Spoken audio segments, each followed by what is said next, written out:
Honeysuckle Farm. Today we have been working on our farm plan to kind of get ready for this whole coming up 2023 farming fiasco year. Yeah, 2023 is here. Yeah, but that's just the first 2 days. So we got to get ready for the other 363 of them to make this happen. And so we're coming out here now to our pasture to kind of plan where we're going to do some rearranging, how we're going to restructure our fence, where we're going to put our big chicken coop out here, where we're going to put our chicken tractors when it's time to move them in, how we're going to section off our bulls so that they'll be separated now from the rest of the herd throughout the year, and we'll get back to a calving season. So there's a lot of planning that we've done on paper, but sometimes you just got to get out here and just have to walk the terrain and see what it is and plant the flag and say, okay, right here is where we're going to put the chicken coop. So that's what we're doing today. Got the drone out here. Satellite imagery is good, but it doesn't show you things in real time usually. So I'm going to fly the drone up high and take a couple aerial pictures so that we can see what this place looks like just in real time with where things are now. Then be able to use that picture and draw out for where we're going to put everything going forward into this year.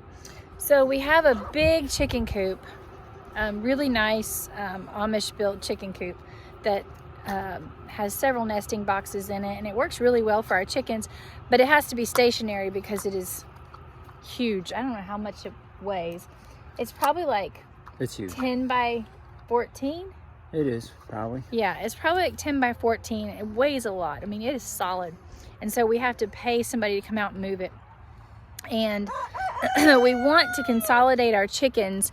We have chickens in 1, 2, 3, 4 different spots, which is not very efficient. But we have 2 sets of those chickens are chicken tractors, which works really well for them. But for the winter, because we still have all of January, February, probably the first beginning of March. Probably a little bit of March where, you know, our temperatures are going to get pretty low. Right now it's like 60 degrees out here. Although the sun is not shining, other than that, it's super nice. Big difference from last weekend where it was 6 degrees out here. Yeah. With a wind chill of I feel the rain. With a wind chill of negative 23. So it was brutal.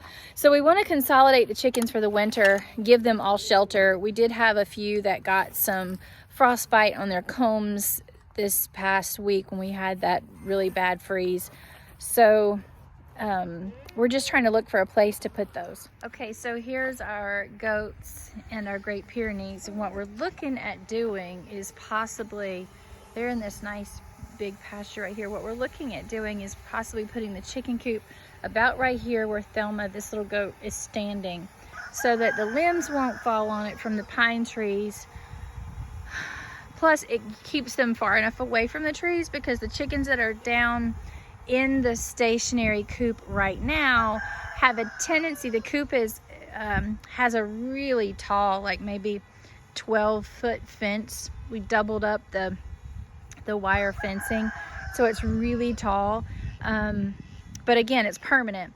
So, well, I mean, as permanent as all fence can be removed, you guys. It's not permanent, but it is with cedar posts, and the fence is doubled, and it would be a full day to remove, I'm sure. But right now they're getting up on top of, I'm not sure what they're getting on top of to get on top of it, but they're getting up to the trees, and they're roosting in the trees at night. And then they are only going back in the coop once we hear you guys, once we go out to feed them. So here's our chicken chalet, and then there's the first chicken tractor I built. It's all my chickies.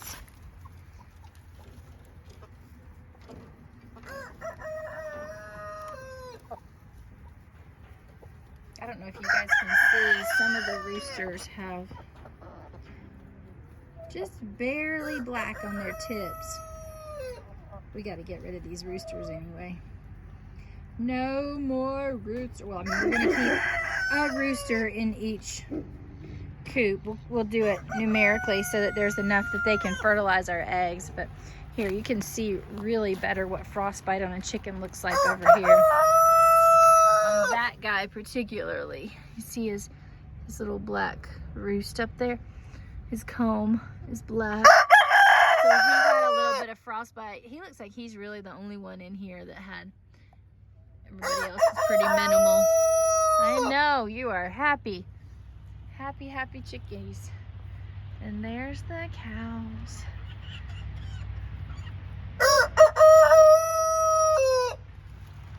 So Chris is flying his drone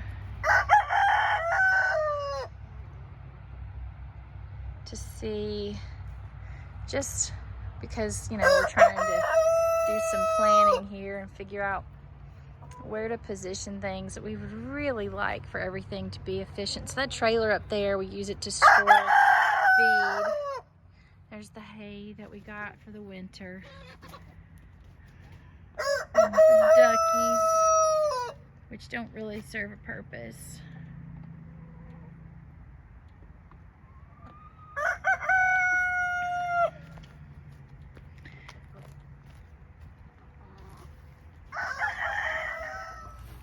All right, so we just finished getting all of our drone footage. We're gonna go back inside, take a look at some of the aerial pictures, draw on the digital pictures, and where we're gonna put the chicken coop. The other thing we talked about doing this year, a big change for Honeysuckle Farm, we are going to be not in the goat business anymore. We are going to, for lack of a better term, just get rid of our goats one way or the other, dispatch them, sell them, harvest them. We're not sure yet. And then we're going to transition after getting their pasture ready, and we are going to go for Sheep. Sheep.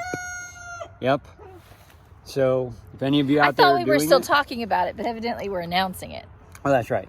Yep, we are. This is us talking about it. So we're going to be doing some sheep. We're going to wait until spring. We'll get some sheep and start in the sheep business. That'll actually make us shepherds. You want to talk about why we're going to do that? Well, some friends of ours recently got out of the small cattle business and got into it. Apparently for the right sheep, the price per pound of the carcass weight or even the walk-on weight is probably the highest per pound and per feed ratio that you can get. So if you're trying to make a living out of farming it, or even using the farm to offset your expenses for the other parts of farming life you want to do, even if it's not your entire living, that might be a financially beneficial way to do it. They bring in much more than a goat per pound, much more than beef per pound even. Mm-hmm. So that might be a decent harvest for cash crop for meat, dealing with that. So we thought we'd do it, but also our family, at least me and Ariella, we really enjoy eating sheep or lamb compared to eating goat. Goat was good, but lamb is great. Yep. So we're also looking forward to that, filling the freezer.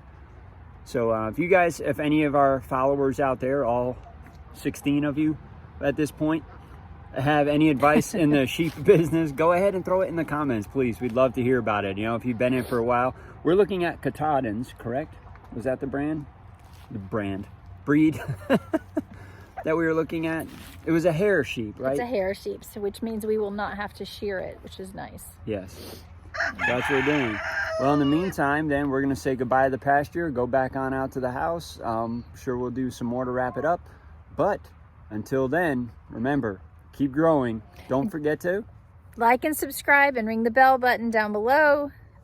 Not that way, this way, down below, so that you get all the notifications and you can keep up with us. So keep growing.